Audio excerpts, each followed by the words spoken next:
Numa madrugada abafada do Rio de Janeiro, décadas depois, um senhor de cabelos ralos inclina-se sobre a escrivaninha. Os dedos trêmulos seguram a caneta como se fosse uma arma. Diante dele, um texto capaz de calar um congresso inteiro, de suspender eleições, de redesenhar o país quase à força. Em poucas linhas, ele decide quem fala e quem fica em silêncio. O nome desse homem é Francisco Luiz da Silva Campos. Muitos o chamariam de doutor, outros de ideólogo do autoritarismo. Mas quase ninguém imaginaria que tudo começou muito longe dali, num vilarejo empoeirado de Minas Gerais, com um menino franzino que tinha medo do escuro e fome de poder. Dores do Indaiá, final do século XIX. Ruas de terra batida, igreja branca recortando o céu azul, o sino ecoando sobre casas simples. Ali, em 1º de novembro de 1891, nasce Francisco. A data passará quase despercebida, mas o menino cresce ouvindo que nasceu no dia de Todos os Santos, como se isso fosse um presságio. O pai, figura severa, ligado ao mundo das leis e da política local, domina a casa com um olhar. A mãe, silenciosa, vigia o filho que passa horas dobrado sobre livros gastos, enquanto os outros garotos correm atrás de bola no terreiro. Francisco não tem o corpo para a disputa física, mas descobre cedo outra forma de brigar. Com palavras. Num Brasil marcado por coronéis, fraudes eleitorais e promessas vazias, o garoto observa tudo com uma curiosidade fria. Na praça, vê o coronel cercado de capangas, vê o professor pobre pedindo favor ao vereador, vê a polícia escolher a quem a lei se aplica. Nada disso lhe parece justo, mas também não lhe parece imutável. Naquele mundo em que tanta gente aceita calada, ele decide que nunca será apenas mais um nome na lista de dependentes de um poderoso. Enquanto outros sonham em herdar terras, Francisco sonha em dominar regras. Não terras, mas textos. Não enxadas, mas códigos. Ele intui, ainda sem saber explicar, que quem escreve a lei manda mais do que quem grita no palanque. Na sala de aula do interior, o silêncio é quebrado pelo som dos lápis arranhando o papel. O professor pede uma redação sobre o futuro do Brasil. A maioria dos meninos fala de estradas, riqueza, ouro. Francisco escreve sobre ordem. Um país só é livre quando sabe obedecer a si mesmo. Rabisca, sem ter ainda vocabulário sofisticado. Ao final da leitura, a classe inteira ri. Não é o texto típico de um garoto. O professor franze a testa surpreso. Foi ali, entre gargalhadas e olhares desconfortáveis, que nasce o primeiro adversário de Francisco. A ideia de que ele pensa estranho demais para o lugar onde vive. E onde um menino percebe que será amado pela família, tolerado pela cidade e temido, um dia, por muita gente. A notícia chega como um chamado. Ele pode estudar em Belo Horizonte, a capital jovem, recém-planejada, com avenidas largas e prédios públicos imponentes, parece outro planeta para o rapaz que cresceu entre boiadas e poeira. Ao chegar, sente o choque. As vitrines, os cafés com mesas de mármore, os jornais discutindo política nacional, não apenas intrigas locais. No meio dessa enxurrada de novidades, surge a figura que se tornará seu espelho e seu antagonista. Um colega de turma de olhos claros, e fala fácil, vindo de uma família influente. Vamos chamá-lo aqui de Álvaro. Como Francisco, Álvaro quer ser advogado, mas ao contrário de Francisco, acredita numa democracia ampla, em direitos individuais, em freios ao poder do Estado. Desde o primeiro debate em sala, fica claro, eles não vão dividir o mesmo projeto de país. A Faculdade de Direito de Belo Horizonte é um campo de batalha de ideias. Nos corredores, fala-se da Constituição, da República ainda jovem, das crises políticas. Francisco mergulha nos textos de juristas europeus. Lê vorazmente sobre Estado, autoridade, soberania. Enquanto muitos colegas usam o curso como degrau social, ele o encara como laboratório de poder. Nas aulas de direito constitucional, o futuro ideólogo do Estado Novo começa a se destacar pelo tom seco e pela capacidade de desmontar argumentos adversários. É ali que, diante de uma plateia de jovens ambiciosos, a rivalidade com Álvaro ganha forma. Nos debates simulados, um defende um Estado forte, centralizado, capaz de dobrar resistências locais. O outro insiste na defesa de liberdades civis, de eleições limpas, de um parlamento forte. Quando o professor propõe um concurso de oratória para escolher o representante da turma em um grande evento acadêmico, eles sabem. Essa não é apenas uma disputa de estudante, é um ensaio geral de uma guerra que vai se estender por décadas. O prazo é curto. Em menos de uma semana, cada candidato deve preparar um discurso sobre o tema: a missão da Constituição na construção do Brasil. Para Álvaro, é a chance de brilhar perante a elite política de Minas. Para Francisco, é a prova de fogo. Ele se tranca no quarto de pensão, rodeado por livros, enquanto a cidade lá fora ferve com serenatas, bailes e conversas em cafés. A caneta risca o papel madrugada adentro. Ele não quer apenas impressionar, quer impor um conceito. Quer mostrar que a Constituição não precisa ser uma cerca que limita o governo, mas uma arma que o fortalece. O tempo corre. Faltam horas para o evento quando ele ainda reescreve parágrafos inteiros, cortando excessos, afilando argumentos como lâminas. No auditório lotado, respira-se expectativa. Os professores sentam-se à mesa como juízes de um tribunal. Álvaro sobe primeiro. Fala de povo, de esperança, de promessas da República traídas, de um Brasil que precisa cumprir seu destino democrático. É aplaudido. Depois, chamam Francisco. Ele anda até o púlpito com a frieza de quem atravessa um corredor de tribunal. O silêncio se instala. Sua voz, grave e pausada, não promete liberdade. Promete ordem. Um Estado incapaz de se defender de seus próprios conflitos internos está condenado à fragmentação. Dispara. Fala de instabilidade, de golpes, de rupturas. Ao fim, não há explosão de aplausos emocionados como no discurso de Álvaro. Há um silêncio pesado. Alguns se sentem fascinados, outros incomodados. Mas ninguém esquece. Ao anunciar o vencedor, o professor hesita por um instante que parece eterno. O representante da turma será Francisco Luiz da Silva Campos. Álvaro sorri amarelo. A primeira vitória é dele, do garoto de Dores do Indaiá. Essa conquista não é apenas acadêmica. Ela abre portas. Ao ser chamado para falar em eventos públicos, Francisco se aproxima de políticos de Minas Gerais. Ouve nos bastidores como se compõem alianças, como se matam projetos de lei sem que ninguém perceba, como se troca apoio por cargos. Em vez de se escandalizar, observa com frieza clínica. Ele começa a entender que o Brasil real não vive apenas no texto das leis, mas nas brechas que elas deixam, e decide que será o homem que escreverá as regras de forma a reduzir essas brechas. Não para libertar, mas para controlar. É esse olhar desapaixonado, quase cirúrgico, que o faz subir rápido. Antes dos 30 anos, já é visto como um jurista promissor. Alguém capaz de formular teorias que interessem aos poderosos. A política mineira da Primeira República é um tabuleiro complexo, dominado pelo famoso café com leite. O revezamento de poder entre São Paulo e Minas. No meio desse jogo pesado, Francisco se torna uma peça útil. Ele não é o orador inflamado de comício. É o cérebro que desenha, no papel, o que outros executarão nas ruas e gabinetes. Quando se aproxima do círculo de figuras como Antônio Carlos Ribeiro de Andrada, um dos grandes articuladores mineiros, percebe que a real disputa de poder não se dá apenas nas eleições, mas na capacidade de interpretar a Constituição. O rival ideológico, Álvaro, segue outro caminho. Entra em grupos que pregam reformas democráticas, discursa em praças, critica o Estado que sufoca o cidadão. Em encontros fortuitos, os dois trocam farpas cordiais, mas a tensão é clara. Cada um escreve artigos em jornais, defendendo uma visão de país oposta à do outro. O leitor comum talvez nem perceba a guerra que se trava ali, entre colunas e manifestos. Mas quem está por dentro sabe. É um duelo de longo prazo. Em meio a esse cenário, vem um convite decisivo: ajudar a formular reformas no sistema de ensino de Minas Gerais. A tarefa é urgente. Com prazos apertados impostos pelo governo estadual, é a chance de testar, em escala regional, suas ideias de organização, disciplina, centralização de currículos. Em poucas semanas, Francisco precisa transformar conceitos abstratos em decretos e regulamentos aplicáveis a milhares de alunos e professores. Mais uma vez, o relógio corre contra ele. Trabalha noites seguidas, empilhando rascunhos, revisando artigos, cruzando estatísticas. O projeto ganha forma. Mais controle do Estado sobre o que se ensina.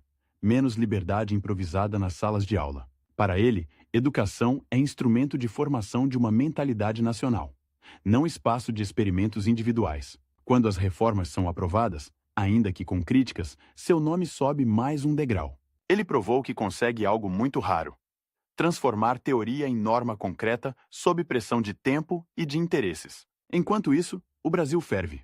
Crises econômicas, descontentamento nas Forças Armadas, eleições contestadas. Em 1930, a vitória de Júlio Prestes é contestada, e o nome de Getúlio Vargas ganha força como líder de uma revolução que promete romper com o velho esquema do café com leite. Nos bastidores, Minas Gerais é decisiva. É nesse ambiente de tensão que figuras como Francisco ganham relevância. A política não precisa apenas de líderes carismáticos.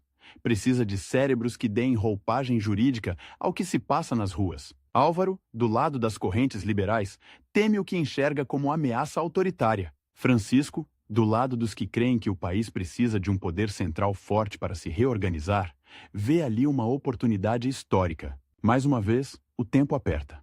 Decisões que normalmente levariam anos precisam ser tomadas em dias, às vezes horas. Numa sala abafada, em Belo Horizonte, iluminada por lampiões e tomada pelo cheiro de café, políticos mineiros discutem qual será a posição do Estado diante da crise nacional. Alguns falam em conciliação, outros em ruptura total. Francisco fala pouco, mas quando opina, o ambiente muda. Ele explica, com clareza implacável, as consequências jurídicas de cada movimento. Mostra como certas escolhas podem ser justificadas em nome da salvação da ordem. Como determinados atos de força podem ser revestidos de aparência legal. Quem o ouve percebe que ali está alguém capaz de construir pontes entre o fato consumado e o texto jurídico. É essa habilidade, dar forma legal ao poder bruto, que, silenciosamente, o empurra em direção ao centro da cena nacional. Do lado de fora, o país se aproxima de um ponto de não retorno. Do lado de dentro, numa mesa coberta de papéis, Francisco afia seu instrumento favorito: a palavra escrita. Em breve, ele será chamado para algo ainda maior do que reformar o ensino de um estado, ou defender teses na faculdade. Em breve, não estará apenas opinando sobre leis. Estará escrevendo o texto que definirá quem manda e quem obedece em todo o Brasil. A rivalidade com Álvaro, que defendia um caminho diferente, se tornará apenas uma das faces de um conflito muito maior.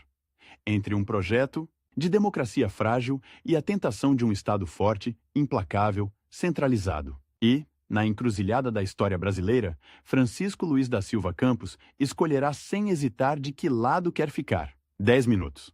É só isso que o relógio marca antes do pronunciamento em cadeia nacional. Do lado de fora do Palácio do Catete, soldados ajustam o coldre, jornalistas empilham blocos de papel, curiosos se amontoam nas calçadas, sem saber que vão acordar, no dia seguinte, em outro tipo de país. Lá dentro, numa sala fechada com as janelas pesadas, um homem de terno escuro ajeita, pela enésima vez, um maço de folhas datilografadas.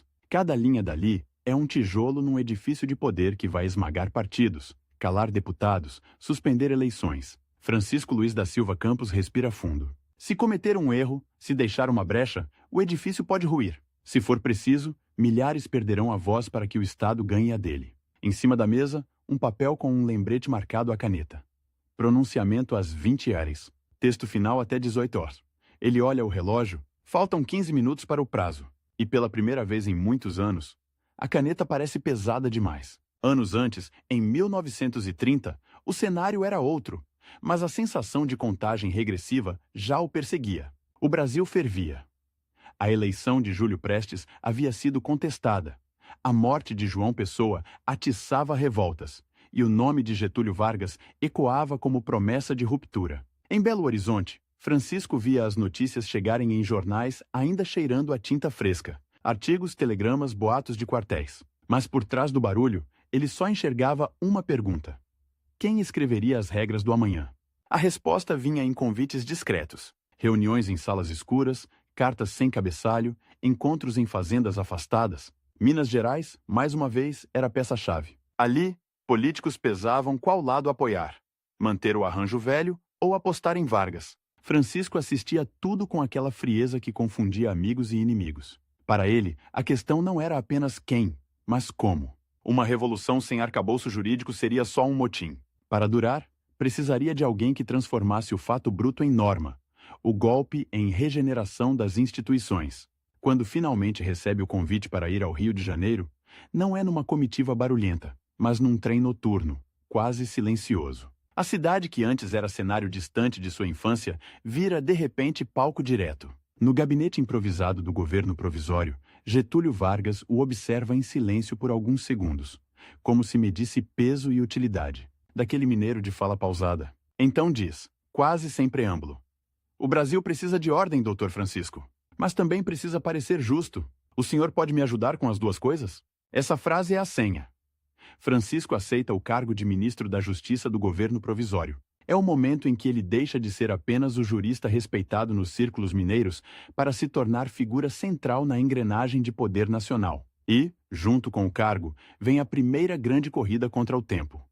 Reorganizar o sistema legal de um país que acaba de passar por uma ruptura. Os dias viram uma sucessão de madrugadas acesas.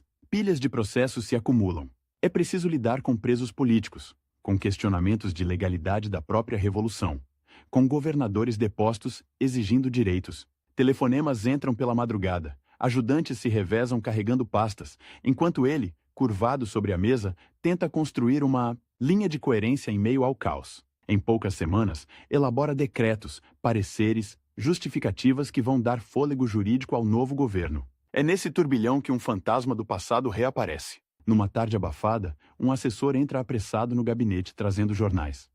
Doutor Francisco, o senhor vai querer ver isso. Na primeira página, uma manchete em letras gordas denuncia tendências ditatoriais no governo provisório.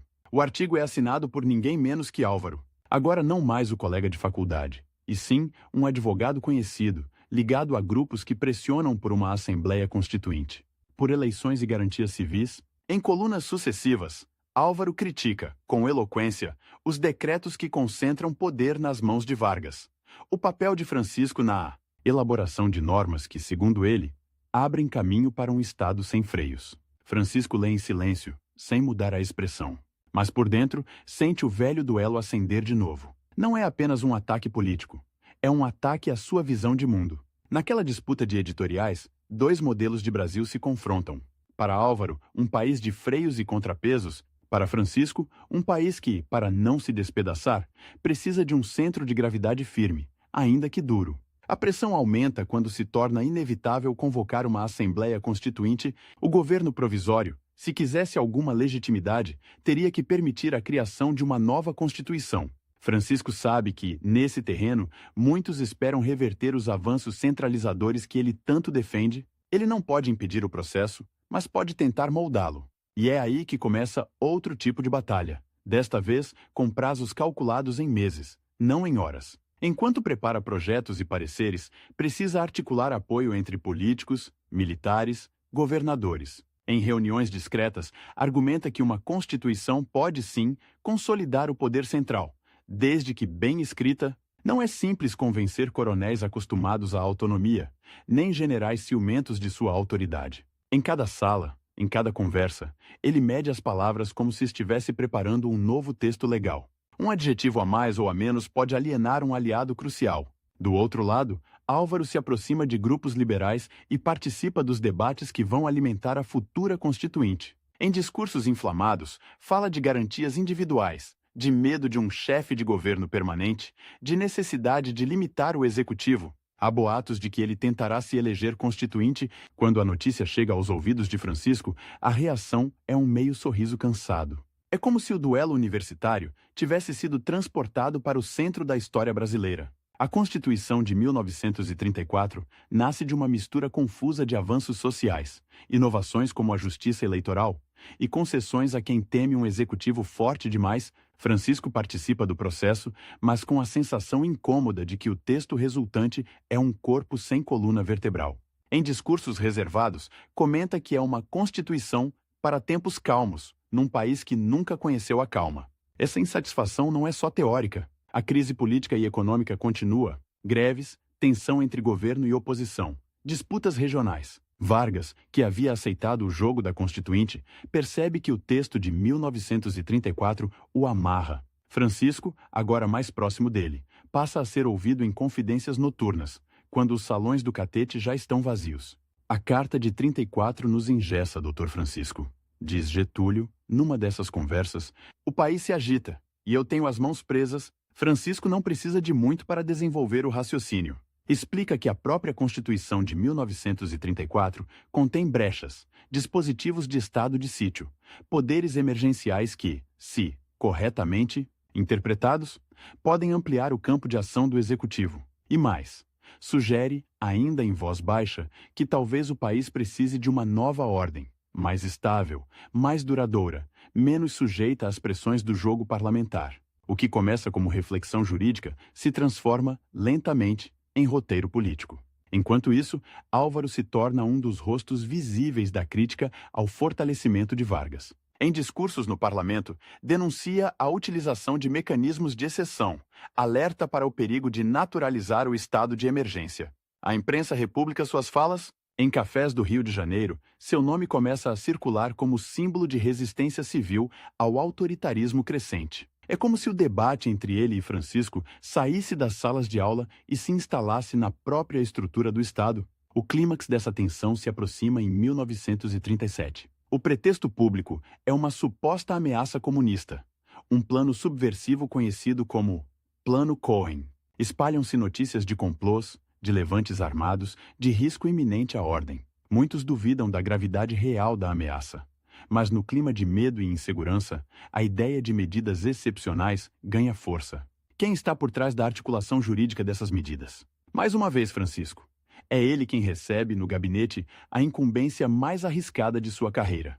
Redigir uma nova Constituição, que deverá ser apresentada e outorgada ao país num movimento rápido, quase cirúrgico. Não haverá longo debate, nem convenção popular. Será um ato de força com verniz legal. O prazo é brutal. Em poucas semanas, talvez menos, precisa produzir um texto completo, coerente, capaz de sustentar um regime inteiro. Ele mergulha no trabalho como se afundasse num túnel sem janelas. Estuda modelos estrangeiros.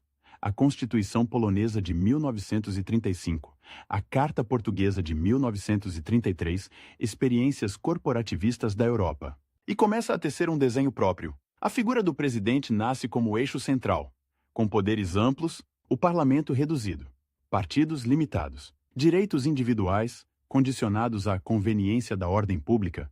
A caneta corre, mas a cada parágrafo, uma pergunta ecoa na mente. Até onde ir? Até que ponto a lei pode apertar o cidadão sem estrangular o país? Numa noite particularmente tensa, um envelope chega ao seu escritório. Sem remetente, apenas seu nome escrito à mão. Dentro, um recorte de jornal com um artigo feroz contra os rumores de uma nova Constituição autoritária. O autor, como não poderia deixar de ser, é Álvaro. No fim do texto, uma frase sublinhada com tinta vermelha. A história julgará não apenas os tiranos que empunham armas, mas também os juristas que lhes emprestam as palavras. Francisco segura o papel por alguns segundos. Poderia rasgá-lo. Em vez disso, pousa-o sobre a mesa, ao lado dos rascunhos. É como se, à medida que escreve, a voz do rival sussurrasse objeções invisíveis sobre cada dispositivo. O tempo, porém, não o espera. Reuniões com militares, consultas rápidas com Vargas, ajustes de última hora. Cada vez que sugere um pequeno limite ao poder presidencial, encontra resistência. Doutor Francisco, não estamos fazendo uma Constituição para anjos, dizem alguns generais em tom grave. Precisamos de margem de manobra. A expressão margem de manobra volta a se repetir como um refrão incômodo. Ele sabe que, juridicamente, essa margem é exatamente o que pode transformar o texto em arma de longo alcance. Ao mesmo tempo, sente uma espécie de fascínio quase técnico. Testar até onde o ordenamento jurídico pode ir em direção ao autoritarismo, mantendo a aparência de racionalidade. Na véspera do grande ato, a tensão está no máximo. Já não há tanto tempo para filosofar. A tipografia espera o texto final para imprimir os exemplares que serão distribuídos às autoridades. O rádio já reservou o horário da noite para o pronunciamento de Vargas. Do lado de fora, poucos imaginam o tamanho da mudança que se aproxima. Do lado de dentro, cada minuto conta. É aí que voltamos àquela sala do início, com o relógio marcando os últimos minutos do prazo. Francisco revisa as páginas ainda quentes da máquina de escrever. Lê em voz baixa trechos que falam em Estado forte, unidade nacional, defesa contra ideologias dissolventes. Em certo ponto, sua voz vacila por um segundo. Ele imagina por um instante a reação de Álvaro ao ler esse texto. Talvez indignação. Talvez um discurso inflamado em alguma tribuna, denunciando o golpe jurídico consumado. Talvez nada disso. Se o novo regime for duro demais com seus opositores, um auxiliar entra nervoso. Doutor, o mensageiro está esperando. Precisamos levar o texto ao presidente. Francisco assina a última página, com a mão ligeiramente trêmula, Entrega um maço de papéis, como se passasse adiante uma peça de dinamite cuidadosamente embalada. Alguns minutos depois, o documento está nas mãos de Vargas. O relógio marca a hora exata, o prazo foi cumprido. Naquela noite de 10 de novembro de 1937, quando Getúlio Vargas fala ao país pelo rádio, anunciando o Estado Novo, multidões param. Diante de alto-falantes nas praças, famílias se reúnem em torno de aparelhos de rádio nas salas de casa. Poucos entendem os detalhes da nova Constituição. Quase ninguém sabe o nome de quem a escreveu, mas as palavras que ecoam pelos alto-falantes sobre ordem, segurança, unidade, regime novo, carregam a marca silenciosa de Francisco Luiz da Silva Campos. Enquanto o pronunciamento se espalha pelo país, em algum canto discreto do Rio de Janeiro, Álvaro ouve, em silêncio, cada frase. Sabe que ali se fecha uma porta para o Brasil que sonhava. Sabe também que, do outro lado, no escuro de um gabinete, está seu velho rival. O homem que, com a mesma calma que usava em debates universitários, acabou de ajudar a selar o destino de uma nação inteira. Nem Francisco, nem Álvaro sabem ainda quanto tempo esse novo regime vai durar. Quantas vidas vai atravessar? Quantos jornais vai silenciar? Mas uma coisa já está clara naquela noite. O menino de dores do Indaiá, que tinha medo do escuro, se tornou o jurista que desenha, com a ponta da caneta, a sombra mais longa que o Estado brasileiro já projetou sobre seus cidadãos. E, com o relógio finalmente em silêncio, ele percebe que o verdadeiro prazo que começou a contar não é o das tipografias, nem o dos discursos. É o da própria história, que um dia se voltará para julgar o que, naquela sala, foi decidido às pressas. E com assustadora precisão, enquanto o país inteiro ouvia, extasiado ou assustado, a voz grave de Getúlio Vargas anunciando o Estado Novo, em uma sala poucos metros adiante, alguém folheava o mesmo texto com um olhar diferente. Para milhões, aquelas palavras eram promessa de ordem. Para Francisco Luiz da Silva Campos, eram um manual de instruções. Cada frase continha uma pergunta muda. Quem vai mandar? Quem vai obedecer? Quem vai falar? E quem pode desaparecer sem deixar rastro? Do lado de fora, alto-falantes vibravam com o hino nacional. Do lado de dentro, o som era outro. O farfalhar de papéis, o tilintar de um tinteiro, o tic-tac de um relógio de mesa marcando, implacável, o tempo que o novo regime teria para se consolidar antes que viessem as primeiras reações. Nas horas que se seguem ao discurso, o catete não dorme. Oficiais entram e saem carregando pastas. Secretários sussurram listas de nomes. Telefones tocam sem parar. Há governadores que precisam ser avisados, chefes de polícia que aguardam instruções, chefes militares que querem garantias. Francisco, exausto, é chamado a mais uma reunião a portas fechadas. No centro da mesa, um mapa do Brasil aberto, cheio de alfinetes coloridos, cada alfinete marca um foco potencial de resistência. Um jornal oposicionista aqui, um grupo de militares descontentes ali, um líder estudantil em outra cidade. Um general fala em cirurgia rápida. Outro fala em limpar o terreno. Vargas, calado, olha para Francisco como quem pergunta, sem palavras: até onde a lei nos deixa ir? Ele responde sem levantar a voz, mas o conteúdo é cortante. Se queremos que essa ordem dure, presidente, não pode parecer apenas força. Precisa parecer necessidade. Cada medida precisa de justificativa, de forma jurídica. Senão, vira só repressão nua, e isso não se sustenta. É esse parecer necessidade que passa a guiar seus dias e, principalmente, suas noites. Em tempo recorde, surgem projetos de decretos que regulam o funcionamento de sindicatos, restringem o campo de ação dos partidos que, pouco depois, seriam simplesmente dissolvidos. Ampliam as possibilidades de decretar estado de emergência. O Tribunal de Segurança Nacional ganha nova centralidade. O Departamento de Imprensa e Propaganda, o futuro DIP, começa a ser desenhado. Antes de a máquina de repressão estar plenamente montada nas ruas, ela já está cuidadosamente articulada no papel. Francisco trabalha como se estivesse montando um xadrez invisível. Para cada concessão aparente, há um dispositivo escondido. Para cada frase suave, uma brecha que permite agir com dureza. Ele recorre à tradição do direito, cita autores estrangeiros, invoca a ideia de defesa da ordem e segurança nacional. Em certos momentos, parece quase um professor em sala de aula, explicando por que a liberdade deve ser moderada pelas exigências da coletividade. Mas do outro lado da porta, não estão alunos.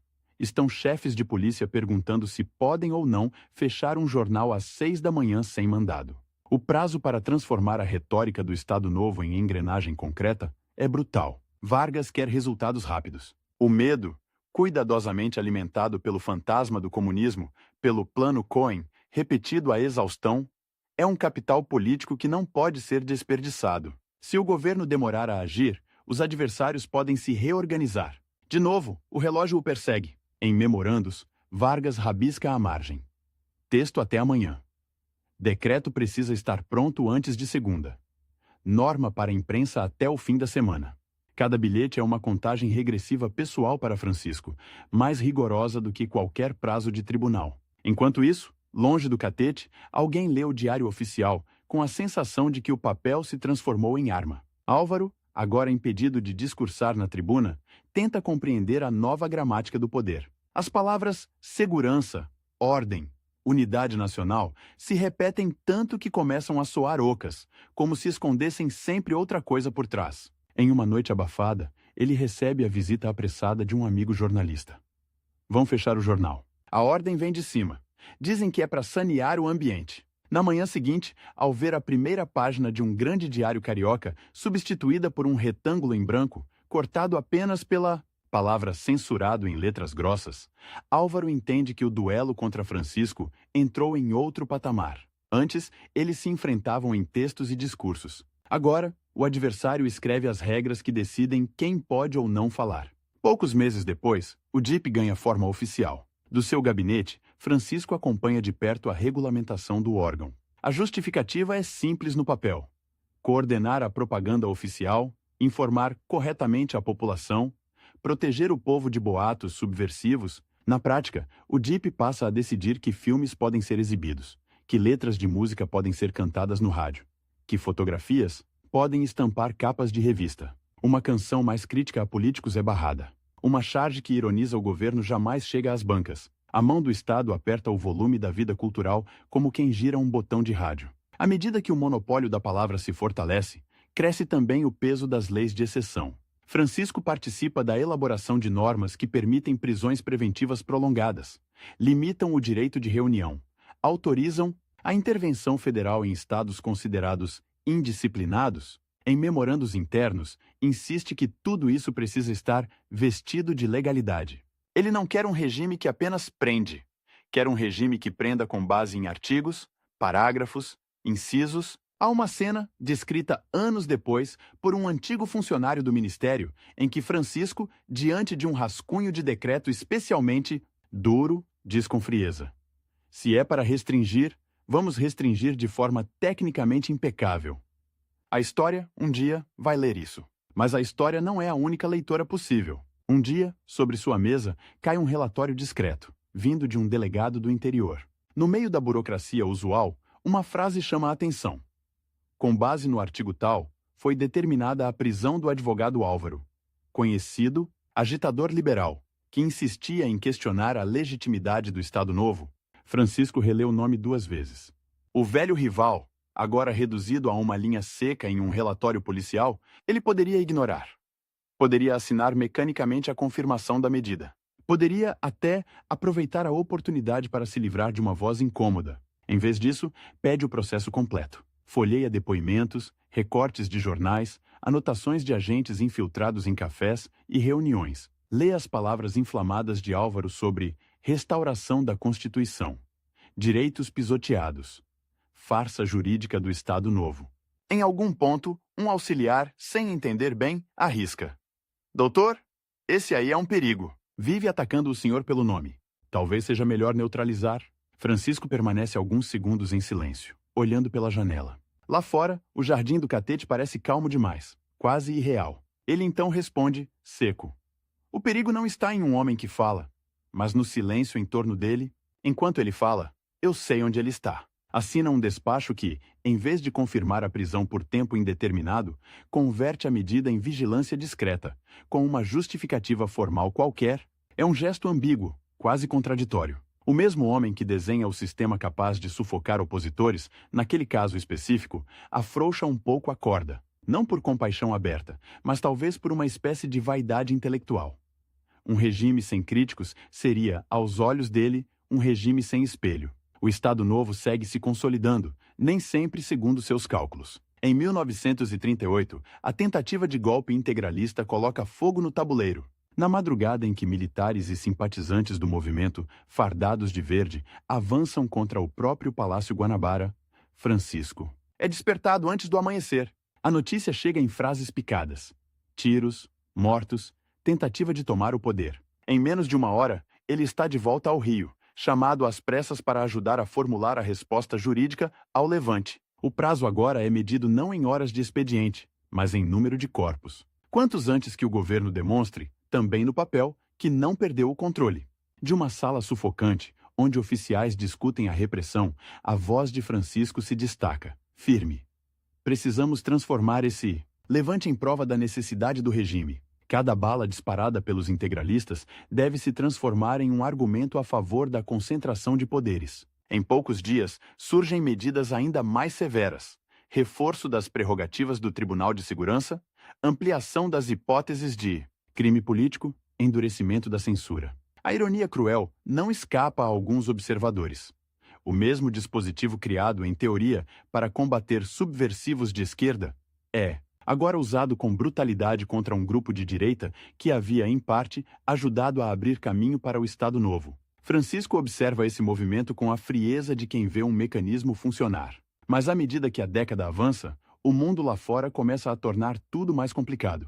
A guerra explode na Europa. Regimes de inspiração autoritária, alguns dos quais serviram de modelo parcial para a engenharia jurídica de Francisco, começam a revelar seu rosto mais sombrio. Fotografias de campos de concentração, notícias de perseguições raciais, relatos de invasões violentas atravessam o Atlântico em forma de telegramas, matérias de jornal, boatos. Ao mesmo tempo, os Estados Unidos, agora líderes do bloco aliado, pressionam o Brasil a se alinhar claramente. É aqui que o triplo contraste atinge o auge.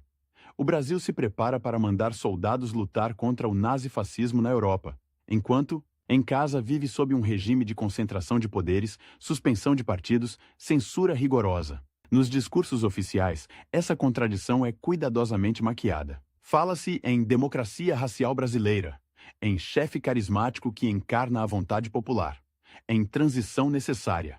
Nas mesas do catete, Francisco é um dos encarregados de produzir a costura lógica que permita ao governo apresentar-se como aliado dos democratas sem abrir mão, de imediato, de seus instrumentos de controle interno. Ele se lança então em uma tarefa nova: revisar leis, ajustar discursos, polir conceitos para que o Estado Novo pareça menos rude aos olhos externos, sem perder a efetividade dura que tem dentro de casa. As expressões mudam ligeiramente. Onde antes se lia repressão, passa-se a falar mais em proteção da sociedade. Onde se usava poder discricionário, começa a aparecer poder excepcional em contexto extraordinário. São nuances, mas nuances calculadas. Em reuniões com diplomatas, Vargas cita conceitos que Francisco ajudou a formular.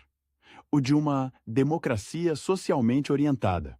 Os itos de um Estado que prepara terreno para a verdadeira liberdade futura. Essas manobras, no entanto, têm prazo de validade. Com o avanço da guerra, a pressão por abertura interna aumenta. A própria elite militar passa a discutir a necessidade de redemocratização após a vitória dos aliados. Em certos corredores, o nome de Álvaro volta a surgir. Desta vez, não como agitador solitário, mas como parte de um grupo mais amplo, que sonha com uma nova constituinte, eleições, restauração de garantias. Ele reaparece em pequenos círculos de debates, em reuniões discretas em apartamentos de Copacabana, em cartas que circulam de mão em mão. Francisco toma conhecimento disso por relatórios, mas também por ecos que chegam de amigos comuns. Um deles, velho colega de Belo Horizonte, comenta em tom confidencial: o Álvaro diz por aí que a caneta que deu forma ao Estado Novo vai ter que aprender a escrever a sua certidão de óbito. A frase o incomoda mais do que ele admite, porque pela primeira vez começa a pairar, também sobre ele, uma pergunta que sempre empurrou para depois. O que acontecerá com o jurista do regime quando o regime acabar? Continuará sendo consultado como especialista indispensável ou passará à história como cúmplice descartável? A contagem regressiva agora não vem em bilhetes de Vargas, mas em telegramas vindos da Europa, em notícias sobre cidades libertadas, Em discursos de líderes aliados falando em democracia como condição da nova ordem mundial, cada vitória dos aliados no fronte é, de certo modo, um grão de areia a mais caindo na ampulheta política do Estado Novo. Francisco sente isso, ainda que não o confesse. Em alguns pareceres internos, começa a introduzir, aqui e ali, a ideia de transição controlada, de ajustes paulatinos nas estruturas de exceção. É nesse clima de tensão crescente que ocorre um dos encontros mais inesperados de sua vida. Numa tarde cinzenta, em um corredor lateral do ministério, ele cruza com Álvaro. Nada de plenário, nada de tribuna. Apenas um corredor estreito, uma porta entreaberta, dois homens que um dia discutiram. Constituições sobre mesas de bar, agora envelhecidos pela política dura. Doutor Francisco, diz Álvaro com um meio sorriso cansado. Parece que a história está com pressa desta vez. O comentário é uma provocação e, ao mesmo tempo, uma constatação. Francisco observa o rival. Nota os cabelos mais ralos, a expressão marcada pelas noites difíceis. Por um segundo, o passado universitário quase volta. Os debates, as ironias intelectuais, as piadas sobre autores estrangeiros. Mas o tempo corre. Ele sabe que daqui a poucos minutos terá de estar em outra sala, discutindo com generais como retardar, ou pelo menos conduzir, a abertura que se anuncia. A história sempre teve pressa, Álvaro, responde seco. Nós é que fingimos não ouvir. Eles se encaram brevemente, sem apertar as mãos. Não é apenas ressentimento. É consciência de que, naquele momento, representam duas formas de imaginar o Brasil que ainda não encontraram síntese. Álvaro acredita numa ruptura clara, numa nova constituinte, numa volta ao jogo aberto. Francisco, ao contrário, teme o vácuo, o caos, o retorno à república das oligarquias, que tanto despreza. Para ele, mesmo a abertura deve ser guiada sob rédeas curtas, com cronograma definido, sob a tutela de um Estado forte. A ironia cruel, mais uma, é que nesse embate ambos correm contra o mesmo relógio, o do fim iminente da guerra, o das pressões internas, o das conspirações palacianas. Enquanto conversam naquele corredor, sem saber, alguns oficiais já articulam discretamente a deposição de Vargas. Nos próximos meses, decisões tomadas à margem dos pareceres de Francisco vão redefinir mais uma vez o tabuleiro, e o homem que desenhou o esqueleto jurídico do Estado Novo terá, de novo, que decidir se antecipa o movimento da história, ou se deixa que ela o arraste, como arrastou tantos outros, sem aviso e sem apelação. Naquela manhã, o rádio anuncia redemocratização. As ruas enchem-se de gente sorrindo e um homem, atrás de uma escrivaninha coberta de códigos, percebe que, em poucas horas, tudo o que construiu virou prova de acusação. O mesmo país que ontem aceitava seus decretos em silêncio, agora repete uma palavra que o atravessa como lâmina. Ditadura. É 1945. O Estado Novo desaba na velocidade de um telegrama, e Francisco Luiz da Silva Campos descobre como é ver a própria caligrafia aparecer nos panfletos que pedem responsabilização dos ideólogos do regime. Lá fora, fogos de artifício. Lá dentro, o estalo seco de um grampeador fechando o processo de um tempo inteiro. A derrubada de Getúlio Vargas acontece quase sem tiros, mas com um ruído ensurdecedor de papéis rasgados. Generais, antes tão reverentes, agora falam em restaurar a legalidade, como se a legalidade fosse algo novo, recém-inventado. Francisco assiste à movimentação de longe, convocado aqui e ali para explicar detalhes técnicos, mas ninguém quer ouvir muito.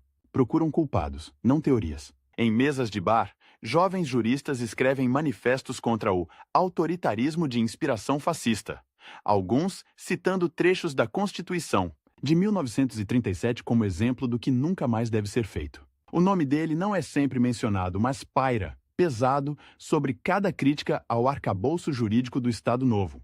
Poucos meses depois, quando se discute a convocação de uma Assembleia Constituinte, ele sente pela primeira vez o peso real do ostracismo. Convidam-no para palestras, é verdade. Ninguém esquece do professor brilhante de outros tempos. Mas quase sempre com um subtexto. O senhor, melhor do que ninguém, poderá explicar onde erramos.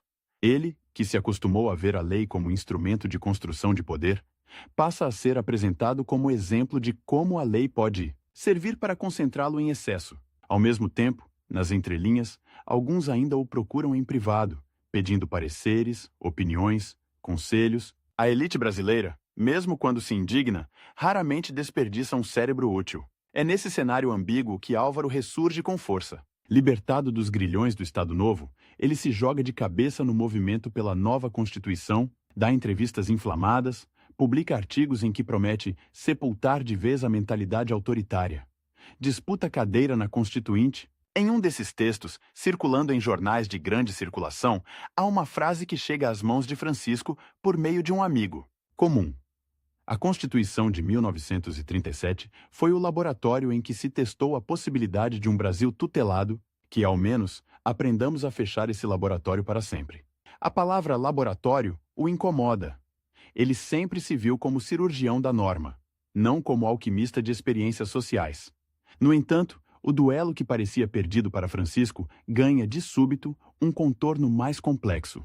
Durante os trabalhos da Constituinte de 1946, alguns debates o trazem de volta ao centro, ainda que sem holofotes. Projetos de organização do Poder Judiciário, discussões sobre a extensão das garantias individuais, propostas de estado de sítio em caso de grave comoção interna. Tudo isso evoca, direta ou indiretamente, sua obra anterior. Deputados se dividem entre os que querem repetir, com outro nome, alguns mecanismos de controle que ele havia desenhado, e os que enxergam ali, escondidos, os velhos fantasmas do autoritarismo. Álvaro, agora tribuno oficial, finca a posição. Cada vez que percebe um resquício de Francisco, denuncia da tribuna. Usa sua figura como espantalho. Francisco observa à distância, lendo as atas, sublinhando passagens com um lápis azul que ele insiste em usar desde os tempos de estudante. Em certa noite, recebe um convite inesperado. Um grupo de jovens constituintes, curiosos e, no fundo, fascinados pelo seu rigor técnico. E pede uma reunião reservada. Queremos ouvir o senhor, mas prometemos que ninguém saberá. A cena é quase clandestina. Numa sala emprestada em um escritório de advocacia, o velho jurista desenha no quadro negro alternativas. Para o texto constitucional, aponta falhas de técnica, antecipa conflitos entre artigos ainda nem aprovados. Ao final, um dos presentes arrisca: "É uma pena que o senhor tenha se comprometido tanto com o Estado Novo." Francisco responde com um meio sorriso amargo: "As ideias não escolhem sempre o melhor cavalo para correr." O tempo, porém, não corre apenas na direção da política. Corre dentro do corpo.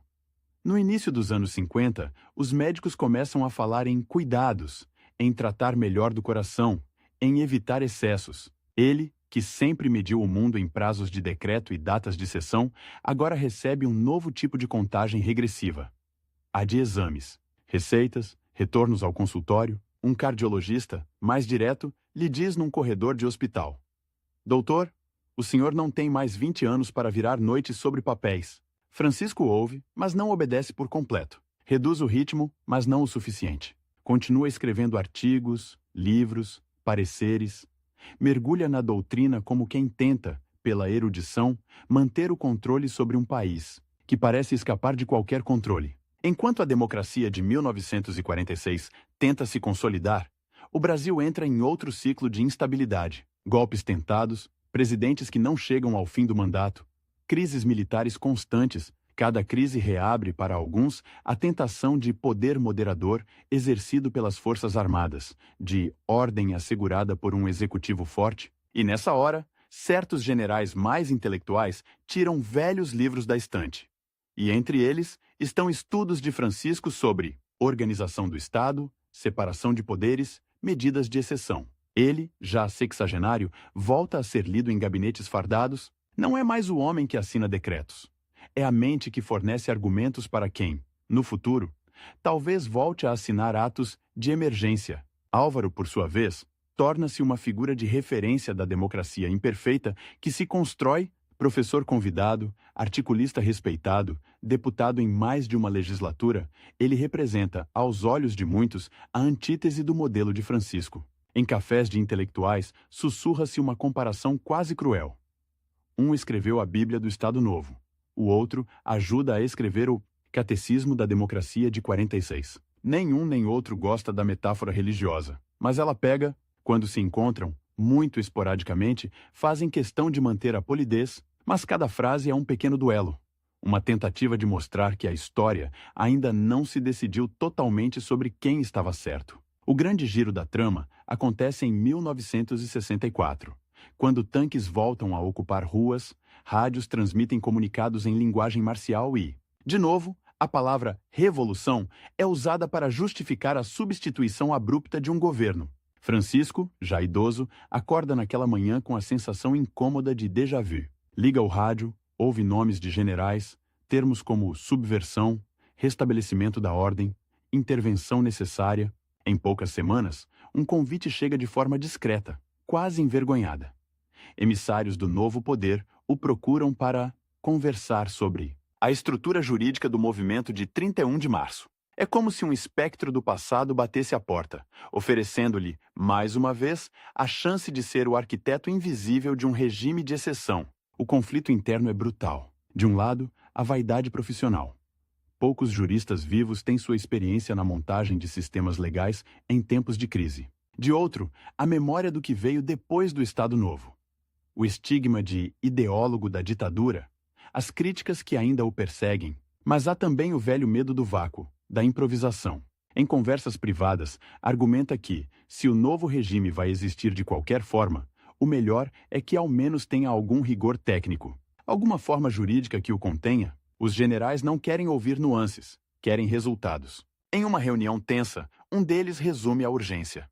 Doutor, precisamos de um ato institucional em menos de 48 horas. Sem isso, a situação escapa das nossas mãos. Essa frase, 48 horas, instala uma ampulheta brutal sobre a mesa de Francisco. Ele, que já não tem o fôlego físico de outras décadas, volta a virar noites sobre rascunhos. Papéis espalham-se pelo escritório. As mãos tremem um pouco mais ao segurar a caneta. Os olhos ardem ao fim da madrugada. No entanto, o velho engenheiro da norma reaparece com força. Em 2 dias febris, ajuda a desenhar os contornos de um instrumento que suspende direitos, autoriza cassações, permite intervenções profundas no sistema político, sempre por tempo limitado, e, em nome da revolução. O ato institucional nasce assim, sob a pressão do relógio, sob o medo dos generais, sob a crença íntima, ainda não sepultada, de que é possível disciplinar a exceção pela forma jurídica. O twist mais cruel? Enquanto Francisco redige, em silêncio, os termos da nova ordem, Álvaro se encontra do outro lado, tentando, desesperadamente, fazer exatamente o oposto. Já não é apenas um opositor teórico. É um homem que vê amigos sendo presos, caçados, exilados. Em discursos que não chegam à grande imprensa, agora rigidamente filtrada, ele alerta contra o perigo de repetir o ciclo de 1937. Em uma dessas intervenções, proferida numa faculdade do Rio de Janeiro, solta uma frase que ecoa, por vias tortas, até o ouvido de Francisco. Se aceitarmos novamente um Estado que se auto-autoriza a violar a própria Constituição, estaremos apenas mudando a assinatura. No rodapé do mesmo pesadelo. Sem saber, atinge em cheio o orgulho do velho jurista, que sente a frase como uma acusação direta, quase pessoal. Os anos seguintes são uma repetição sombria, em ritmo acelerado, de mecanismos que ele conhece bem. Cassações baseadas em fórmulas jurídicas que ele ajudou a modelar. Intervenções nos estados, restrição progressiva da liberdade de imprensa. Ao mesmo tempo, cresce o desconforto internacional com o regime brasileiro. No exterior, relatórios de organizações de direitos humanos começam a circular. Embaixadas enviam telegramas sobre torturas, desaparecimentos, prisões arbitrárias. A palavra ditadura, antes cuidadosamente evitada pelos próprios militares, passa a ser usada com frequência por jornais estrangeiros. Francisco, agora consultor ocasional mais do que protagonista, lê algumas dessas reportagens com um misto de irritação e inquietação. Irritação com o que considera exageros. Inquietação com a possibilidade de que, mais uma vez, seu nome seja colado à imagem de um poder que escapa de qualquer controle. Há, porém, outra contagem regressiva em curso.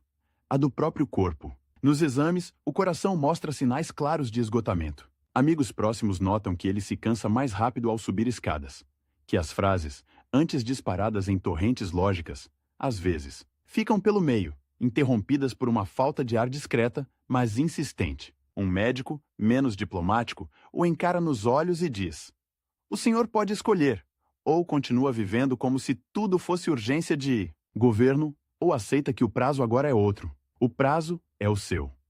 Pela primeira vez, Francisco se vê diante de um limite que nenhum decreto, nenhum parecer, nenhum arranjo institucional pode prorrogar. É nesse estado de fragilidade física e tensão política que acontece o último encontro significativo entre ele e Álvaro. Não mais em corredores de ministério, nem em mesas de bar estudantis, mas em um auditório de universidade. Durante um debate público sobre o futuro da ordem constitucional brasileira, o auditório está lotado.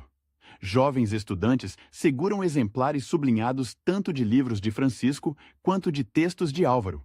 Para muitos, é como assistir a um acerto de contas histórico. Na mesa, lado a lado, dois velhos adversários, dois estilos diferentes de pensar o país. Quando chega sua vez de falar, Francisco não tem mais a voz imponente de outrora, mas ainda domina o ritmo da frase. Reconhece, em tom controlado, os excessos inevitáveis em momentos revolucionários. Insiste na necessidade de um Estado forte. Repete que a liberdade sem ordem é apenas retórica. Álvaro, ao responder, não parte para o ataque frontal. Em vez disso, faz algo inesperado. Diz que a inteligência de Francisco é incontornável para quem estuda o direito público brasileiro e que o problema não está no rigor técnico, mas na escolha de onde aplicá-lo. O senhor, diz com firmeza, sempre trabalhou com o relógio da urgência nas mãos dos poderosos. Eu escolhi trabalhar com o relógio da paciência da sociedade. Um de nós dois vai perder a corrida com o tempo. Talvez sejamos os dois. O público prende o fôlego. A frase não é apenas provocação. É uma espécie de síntese de toda a atenção que os separou. Nos últimos anos de vida, já longe da linha de frente, Francisco dedica-se sobretudo à escrita e à reflexão. Reorganiza arquivos, revisa manuscritos antigos, escreve notas à margem de textos que nunca chegará a publicar. Em algumas madrugadas insones, relê a Constituição de 1937, o ato institucional que ajudou a forjar, e a Constituição de 1946, que sempre considerou excessivamente romântica. Às vezes, anota ao lado de certos dispositivos: excesso, ingenuidade, coragem, contradição.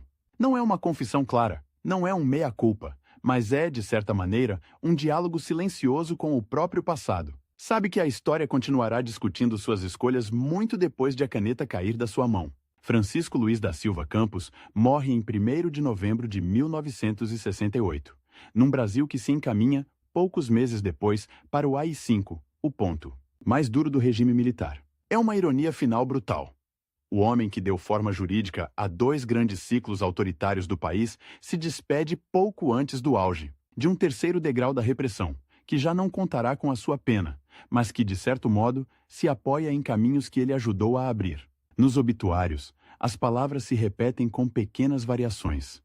Jurista brilhante, ideólogo do Estado Novo, polêmico, controvertido. Alguns ressaltam sua cultura vasta, sua habilidade intelectual extraordinária. Outros fazem questão de apontar que essa mesma habilidade foi usada para sustentar regimes de exceção. No enterro, em um cemitério de Belo Horizonte, velhos colegas, adversários e alunos se misturam em silêncio. Álvaro não comparece. Um problema de saúde, dirão depois. Mas manda uma coroa de flores com um bilhete que poucos veem, mas que, mais tarde, será comentado em voz baixa. A história não absolve nem condena por inteiro. Apenas não esquece. A frase, que poderia servir tanto como homenagem quanto como advertência, resume a ambiguidade de um legado que se recusa a caber em rótulos fáceis. Ao lado do caixão, um estudante cochicha para outro. É impossível entender o Estado brasileiro sem passar por ele. O colega responde. E é impossível entender nossos fantasmas sem passar por ele também. Anos depois, em salas de aula espalhadas pelo país, jovens que não viveram o Estado Novo, nem o golpe de 64 continuam abrindo livros com o nome de Francisco na capa. Alguns os leem com admiração pelo método, outros com indignação pelo uso que ele fez desse método. Professores o apresentam ora como gênio técnico, ora como exemplo dos perigos de uma inteligência a serviço da concentração de poder. Seu legado se torna, assim, um campo de batalha interpretativo, em que o tempo, mais uma vez, é juiz implacável. A corrida que começou quando ele ainda era um estudante em Belo Horizonte, desafiando a tradição liberal, não termina com sua morte. Continua em cada debate sobre até onde a lei pode ir para proteger a ordem. Em cada discussão sobre se é possível domesticar a exceção sem ser por ela devorado. No fim, quando você escuta o nome Francisco Luiz da Silva Campos, não está apenas ouvindo a biografia de um jurista e político. Está ouvindo o eco de um país inteiro tentando responder, há décadas, a mesma pergunta que o perseguiu como um relógio insistente. Até que ponto estamos dispostos a sacrificar liberdade em nome de ordem? E quem, afinal, ganha essa corrida contra o tempo quando o prazo de todos um dia se encerra?